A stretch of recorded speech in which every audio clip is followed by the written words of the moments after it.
नमस्कार शुभ संध्या मुरुपली आपण मानकु स्वागत करुछि ओडिसा रे। आज विश्व प्रसिद्ध रथयात्रा रथयात्रा पई पुरी बड़दाण्ड पालटिछि जन समुद्र।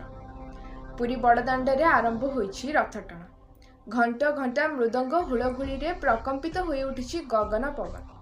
रथयात्रा अवसर में राष्ट्रपति श्रीमती द्रौपदी मुर्मू, राज्यपाल श्री रघुवर दास, मुख्यमंत्री श्री मोहन चरण माझी, केंद्र मंत्री श्री धर्मेंद्र प्रधान, बाचस्पति श्रीमती सुरमा पाढ़ी और विरोधी दलर नेता नवीन पट्टनायक रथयात्रा रे सामिल अच्छा। आषाढ़ शुक्ल पक्ष द्वितीय तिथि रे रथयात्रा अनुष्ठित हुए। एथर गोटाए दिन में पड़ी नवजौवन उभा और रथयात्रा। यह विरल संजोग 53 वर्ष पर पड़ी। चलित वर्ष 2 दिन हेब रथटଣା। आज अल्प बाट जाए अटकिले श्रीजीव सिंहद्वार ठारू मात्र स्वल्प दूर जाए अटकिले कालिया साहत।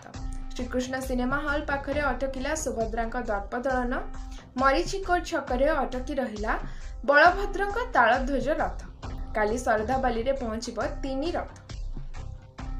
पुरी रथटଣା बेले अघटन जड़े पुरुष श्रद्धालु जनकर मृत्यु। मिलता सूचना मुताबक तालध्वज रथटଣା बेले हिंदी स्कूल सामने भक्त जनक अणनिश्वासी हो पड़ते और चिकित्साधीन अवस्था मृत्यु होता सूचना मिली। राज्यस्तरीय समस्त दलीय पदाधिकारी को हटाइला बीजेडी। सभापति नवीन पट्टनायक स्वाक्षर रे निर्देशनामा जारी। जिला स्तरीय पद पदवी अपरिवर्तित रहिबा नहीं सूचना जारी।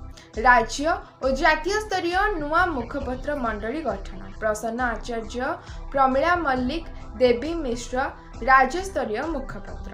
मोट 14 जन नेता को राज्य स्तरीय मुखपत्र दायित्व प्रदान करा जायछि। संतृप्त कली केशव समेत 6 जन नेता को जातीय मुखपत्र दायित्व प्रदान करा जायछि। संतृप्त मिश्र बीजेडी सभापति नवीन पट्टनायक राजनीतिक सचिव दायित्व ग्रहण करिछि। महिला को कचड़ी मारिला दंता हाथी। ढेंकानाल जिला हिंदोल रेंज गिरिधर प्रसाद ग्राम रे घटिछि महिला को कचड़ी मारिला दंता हाथी। घरे पसी परिवार लोकों सामने रे महिला को कचड़ी मारिला हाथी। मृत महिला हेले गिरिधर प्रसाद ग्रामर सौभागिनी पट्टनायक बोली जना पड़ी। आज सकाळ 5टा समय रे सौभागिनी घर अगणा झाड़ू मारुथिबा बेले घटिछि एभली अघटन। 7 क्विंटाल 65 केजी गंजेई जबत। खोर्धा जिला धला पहाड़ निकटू 7 क्विंटाल 65 केजी गंजेई जबत करिछि डीआरआई। पिकअप भ्यान रे 25टी अखारे चालाण करा जाउथिला। जबत गंजेईर मूल्य प्राय 1,53,00,000 टंका होइथिबा सूचना मिलिछि। आज पय एतिकी। धन्यवाद। शुभरात्रि।